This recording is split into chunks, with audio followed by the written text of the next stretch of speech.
Esto es Pie de Nota, con Luis Chaparro. Doctor, ¿qué tal? Muy buenos días. Muchas gracias por estar aquí de nuevo, una nueva semana con el reporte Crame. ¿Qué tal, mi querido Luis? Muy buenos días, feliz jueves. Primero que nada, de veras, quiero darte una felicitación muy grande por esa investigación periodística que hiciste sobre el caso Durazo. La verdad es que otra vez vuelve a poner a Pie de Nota como referente del periodismo de investigación de primer nivel, ¿eh? Te felicito. Incendiaste las redes sociales en buena manera, de manera muy positiva y te felicito. Te lo Pues muy agradezco bien. mucho, doctor. Digo, todavía no podemos cantar victoria. Mira, se han desatado los operadores de Durazo, del gobernador de Sonora, varios medios de comunicación, si les podemos llamar entre comillas, o pasquines pagados por el gobernador, que se han estado lanzando para intentar desmentir la información. Y ahora traen la cantaleta de que el gobernador va a Arizona este 26 o 27 de junio, que para desmentir y que va a una reunión con la gobernadora de Arizona, lo cual, hay que decirlo también, doctor, no prueba absolutamente nada. Es decir, que vaya, que se presente, etcétera, no prueba absolutamente nada de los cargos que se le están acusando como sospechoso de terrorista, que no son cualquier cosa. Pero, pues vamos a esperar, ya el tiempo nos dirá. Por lo pronto, doctor Crame, nos vamos con tu columna de este jueves. Importantísimo el tema de los drones en el uso del crimen organizado. Muchas gracias, querido Luis. Y sí, en efecto, tienes razón.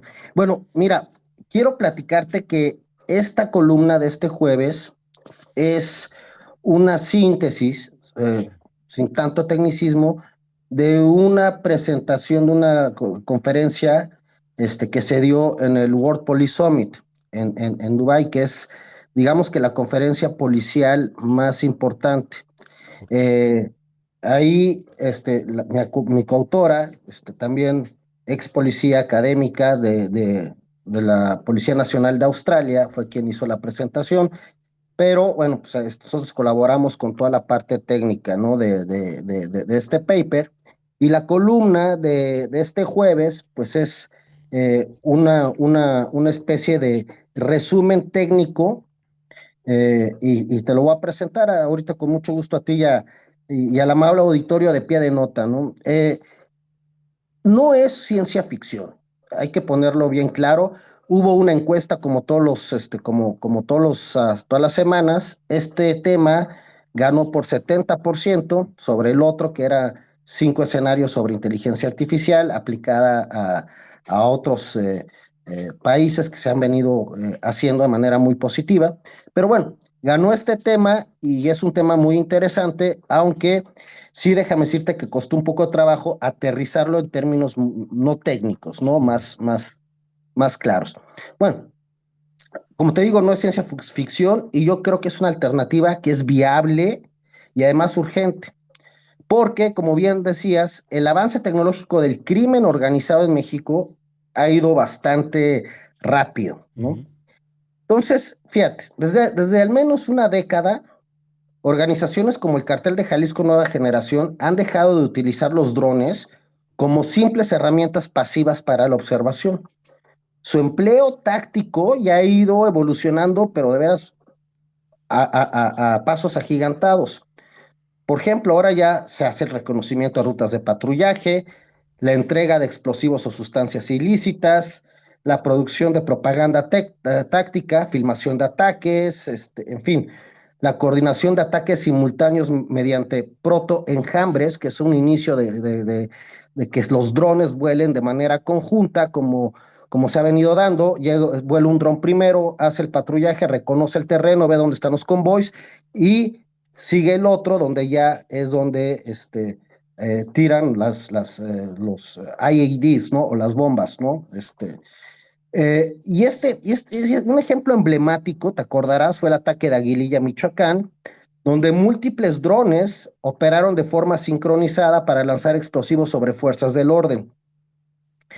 En ese marco, una transición de improvisación hacia estrategias de combate aéreo rudimentarias todavía, pero ya organizadas. Eso es importante señalarlo. Adicionalmente, te acordarás que también en comunidades como Tepalquetepec y Chinocuitla, los drones fueron utilizados para intimidación poblacional, monitoreo de movimientos tácticos y consolidación territorial. Entonces, el uso de drones ha venido a ser multifacético y cada vez más común. Han habido pues, personajes y grupos civiles en Twitter, por ejemplo, que han dado una documentación muy clara sobre esta evolución. Desde las aletas estabilizadoras de los proyectiles lanzados, lo que ya no denota una experimentación, sino un proceso de un aprendizaje acumulado y una transferencia de conocimiento balístico por parte del Cártel Jalisco. Pero este fenómeno, querido Luis, auditorio de pie de nota, no se limita ya al territorio nacional. De acuerdo al Arizona Public Media, se han registrado hasta 1,000 incursiones mensuales de drones desde México hacia Estados Unidos, que están orientadas al contrabando, la vigilancia fronteriza y una saturación deliberada de sistemas de defensa aérea. Esto lo dice Arizona Public Media. Bueno, y aunque en México no está completamente rezagado, hay que decirlo, en términos de equipamiento, porque la Sedena opera drones sofisticados hasta cierto punto, como el Hermes 450, el 900, además del S-45 Balam. Pero la limitante, curiosamente, no es tecnológica, sino es estratégica, y eso llama la atención. ¿Por qué? No lo sé, ¿no? Pero actualmente hay evidencia, o sea, no hay evidencia, perdón, de que se estén utilizando estos sistemas en esquemas de simulación predictiva de escenarios tácticos. Lo que hace cualquier otro país, desde Ucrania hasta todos los que tienen drones, ¿no?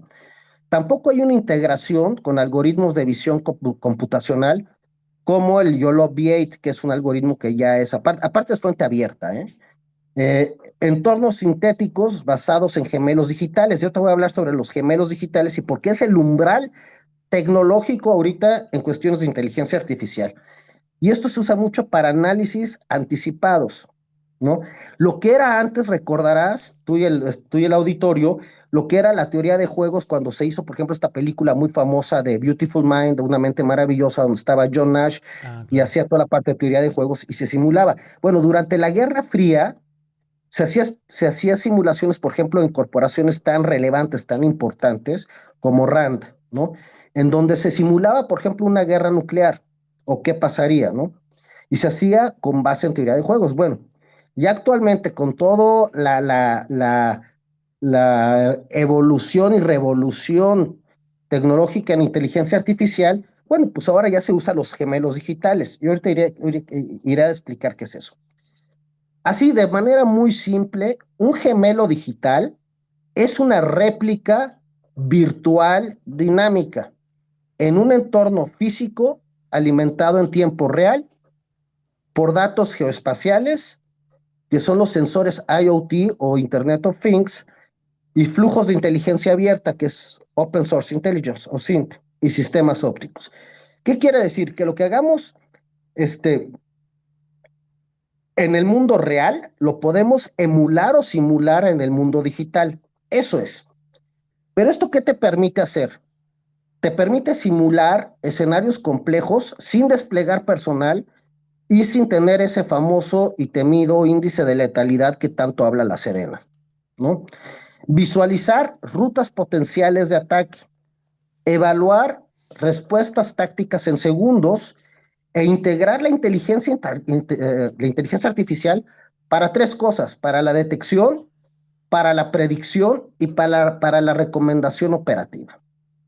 Ahora, me dicen muchos, es que estás hablando de ciencia ficción. No es ciencia ficción, es algo que ya está ocurriendo y se está haciendo en muchos países.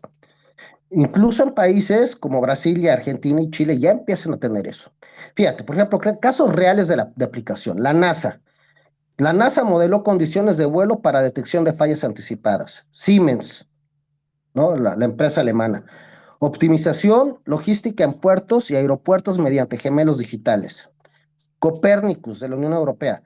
detección de cruces ilegales y reubicación óptima de sensores fronterizos. US Army Future Command, ¿no? Ensayo de misiles de escenarios con drones para anticipar incursiones y validar tácticas de contención. Por ejemplo, el Iron Dome, el domo de hierro de Israel, muchas de estas simulaciones las hacen con gemelos digitales también para saber cuál es la capacidad real.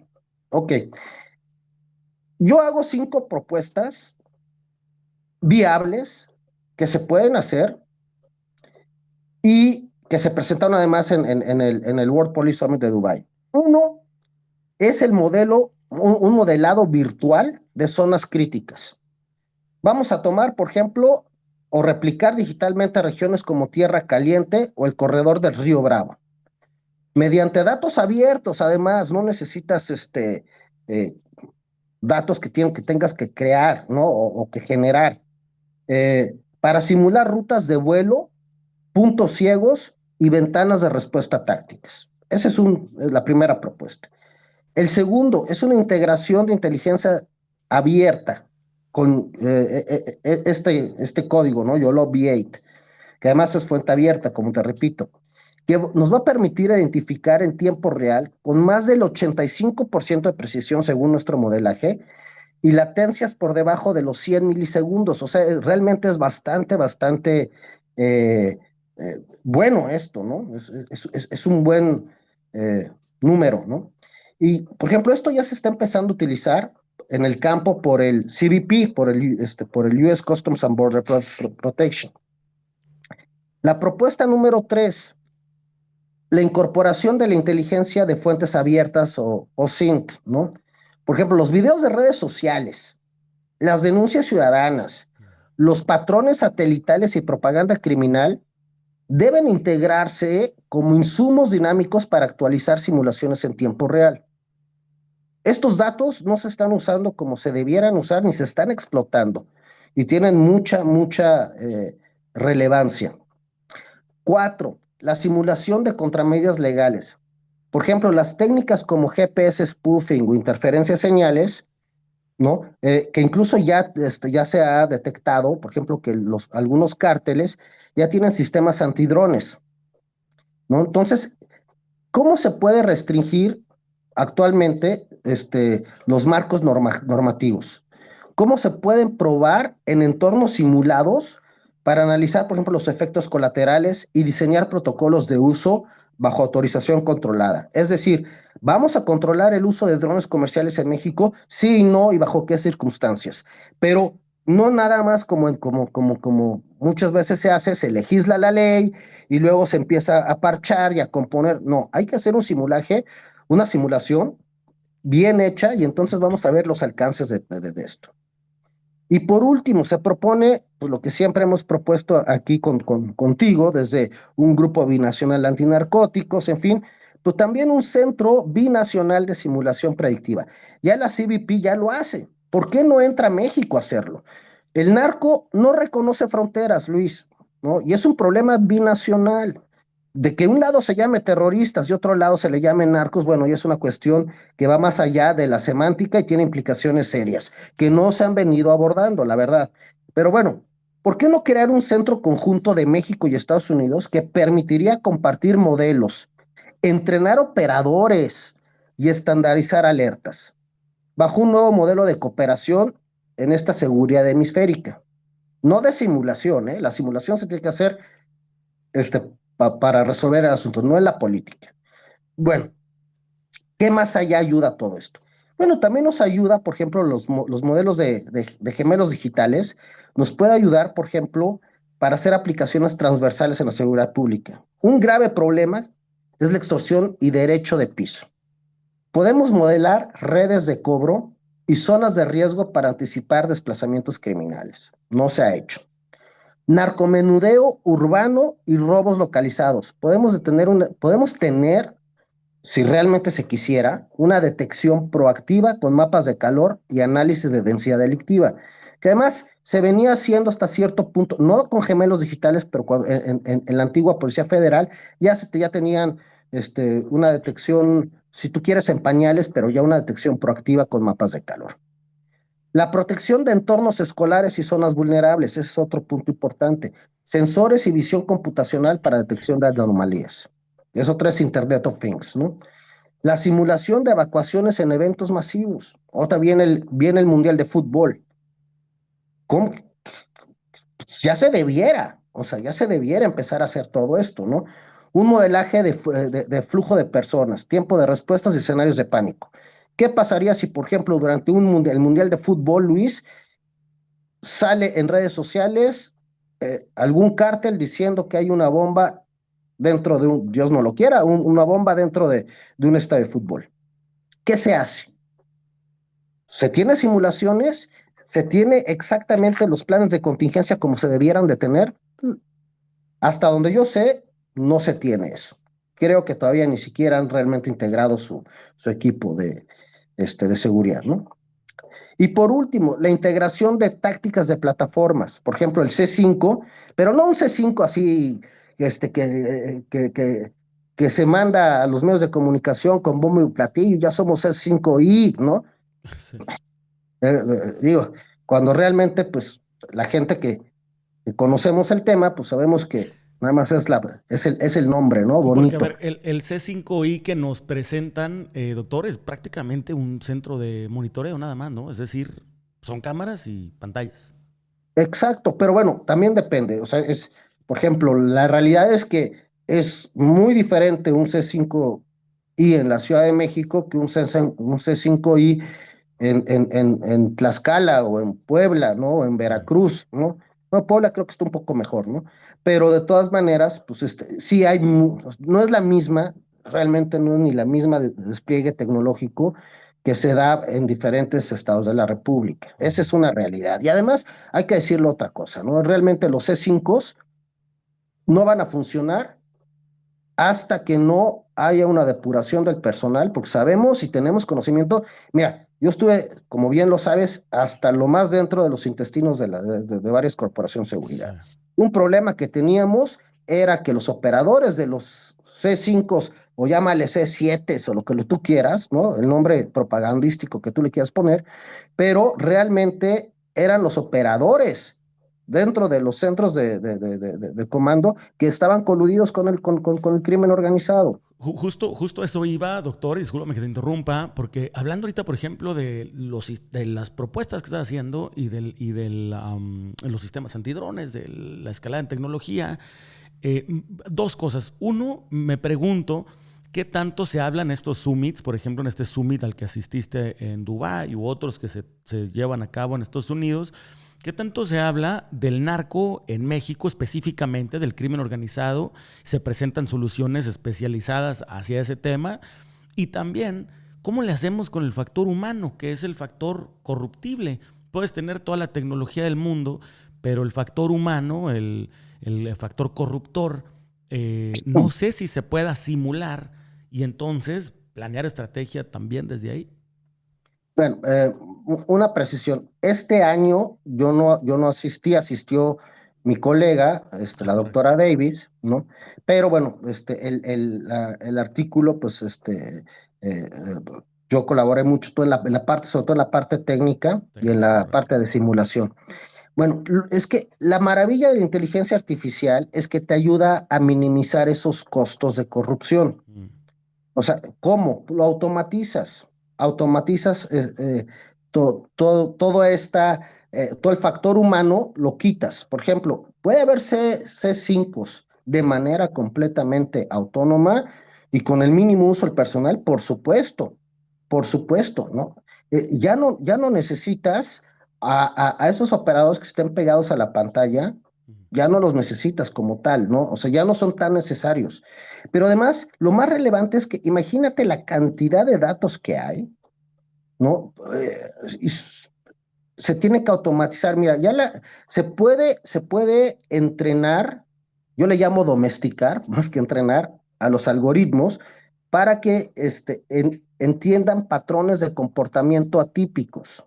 Mira, Correcto. por ejemplo, hay un reporte ahí en Reporte Crame que no se ha publicado sobre motocicletas, ¿no?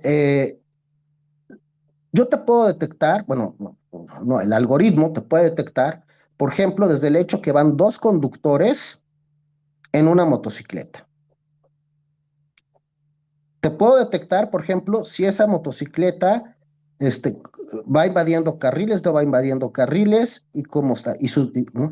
Pero todo esto se debe de integrar en lo que se le llama ya en muchos lugares como una ciudad inteligente, una smart city. Por ejemplo, se puede crear RFIDs, o sea, para detectar, por ejemplo, pues tiene que empezar desde el inicio, tener placas, ¿no? Con sus chips inteligentes, crear cercos digitales. Entonces, ¿se puede hacer esto? Claro que se puede hacer. Y entonces, un C5, más que un centro de monitoreo, se vuelve un centro de monitoreo ya automatizado, pero además con la capacidad de tener un cerco digital y con la interpretación de esos datos muy rápidos. Entonces, a final de cuentas, lo que hace es que te, te minimiza el crimen, pero además te predice los patrones criminales que puedan ocurrir. No sé si contesté tu pregunta.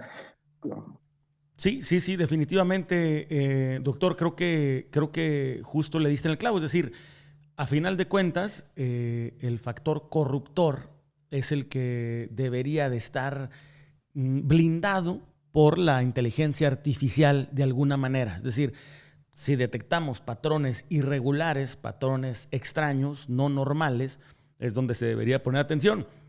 Ahorita justamente llevábamos una nota, doctor, aquí en el noticiero, respecto a un decomiso de un sistema antidrones carísimo, un sistema antidrones de más de 2 millones de pesos, que tendría, lo estamos viendo en pantalla, que tendría el cártel de Sinaloa y a quien se le habría decomisado. Una de las primeras muestras de una escalada tecnológica también en el crimen organizado, que yo no sé, doctor, me dirás si es distinto, yo no sé si lo tiene también las fuerzas del orden. Es decir, si vamos a la par o estamos otra vez como en las armas convencionales, medio desbalanceados.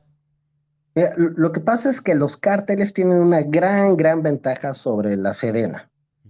Ellos no tienen procesos de licitación Correcto, complejos, es cierto. ¿no? Para No tiene la empezar, burocracia. no tienen la burocracia. Y además, déjame decírtelo de manera muy clara, son más meritocráticos. O sea, Correcto. este, ¿por qué? Porque en la Sedena tú sabes que desde hasta el grado de oficial, hasta cierto grado de oficial, todo es por exámenes. Pero Sí. después pues es realmente el dedazo, ¿no? ¿Quién va a ser este general o almirante o teniente coronel o vicealmirante, en fin, ¿no? Pues, en el narco, pues tú bien sabes que es el jefe de plaza, es quien tenga mayor trasiego de drogas, quien tenga mejor efectividad, quien tenga mejor eficacia. Y además, se neutraliza a un miembro del crimen organizado, ¿cuánto tiempo te tardas en sustituir a esa persona? Es prácticamente automática. Sí, son En cambio, altamente adaptables, ¿no? Se adaptan altamente en 2 adaptable. segundos. En cambio, por ejemplo, si hubiese un fallecimiento sensible de algún general o almirante, o sea, realmente su sustitución lleva un proceso, pues no tan rápido, Cierto. lento, ¿no? Entonces, la verdad es que el crimen organizado tiene muchas ventajas sobre nosotros, ¿no? Y la realidad, mi querido Luis, yo creo que la mayor desventaja que tenemos como gobierno, y por eso yo creo que uno de los temas que vamos a tratar en el siguiente jueves, dependiendo de la votación, es porque considero que ya perdimos la guerra con el narcotráfico. Wow. Y la perdimos por una situación muy sencilla.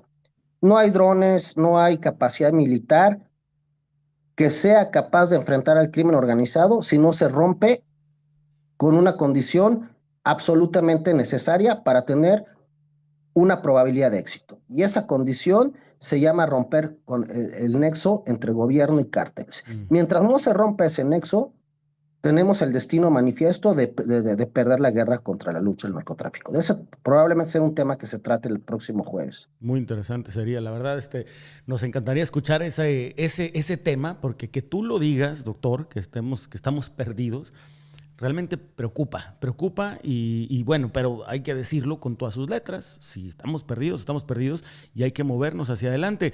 Ahorita tu reporte respecto a los drones y a la escalada tecnológica en este sentido, también creo que pone los puntos sobre las IES y hace unas precisiones y unos cuestionamientos necesarios y hace unas propuestas también, esas 5 propuestas que nos hiciste en el reporte CRAME.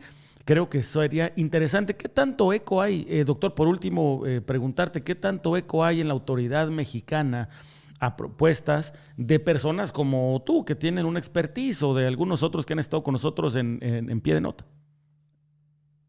Tú sabes que he sido yo propositivo, pero Sí. también he sido muy crítico, ¿no? El problema que se tiene es que eh, es más relevante la ideología política que la meritocracia y que las credenciales. Entonces, si me preguntas cuál ha sido el eco, no lo sé, ¿no? Yo no sé si lo lean, no sé si lo sigan, pero realmente pues no ha habido o no ha existido, por ejemplo, yo no veo que hablen a la redacción de pie de nota y que digan, oye, ¿sabes qué? ¿Qué podemos hacer, no? O cómo se puede avanzar, ¿no? No lo veo. Yo creo que lo que se necesita es tener un poco más de eh, apertura, humildad y en algún sentido, pues retomar pues los procesos meritocráticos, porque hay gente muy valiosa en el país, egresados en ingenierías, que los están contratando los cárteles, ¿no? Por ejemplo, como los 2 estudiantes en Michoacán de ingeniería, ¿no? Que fueron contratados por el cártel de Jalisco, ¿no? Y no por el gobierno. Pues hay que aprovechar todo eso. Entonces, la respuesta es poca o nula, ¿no? Bueno, pues esperemos, doctor, que realmente se le ponga atención desde gobierno a estas propuestas. A final de cuentas, no se está intentando dañar, manchar, etcétera, etcétera, sino No. más bien proponer por el bien de todos y sobre todo también para, pues, digamos que el gobierno no se quede atrás con el tema de la tecnología, que eso preocupa y nos afecta absolutamente a todos. Doctor, te quiero agradecer pues una semana más del reporte CRAME. La verdad, siempre interesante, siempre lo estamos esperando. Y recordarle al público que está en piedenota.com, es donde va a poder usted leer a detalle y releer, si lo quiere volver a consultar, la columna, el reporte CRAME, semana tras semana, todos los jueves, puntualmente. Ahí tenemos el reporte CRAME del puño y letra del doctor Caleb Crame, experto en seguridad. Muchas gracias, querido Luis. Bonito fin de semana Y, y que empieza el viernes. Gracias. Igualmente para ti, doctor Crame, estamos en contacto. Muchísimas gracias y muy buen día. Hasta luego. Hasta luego.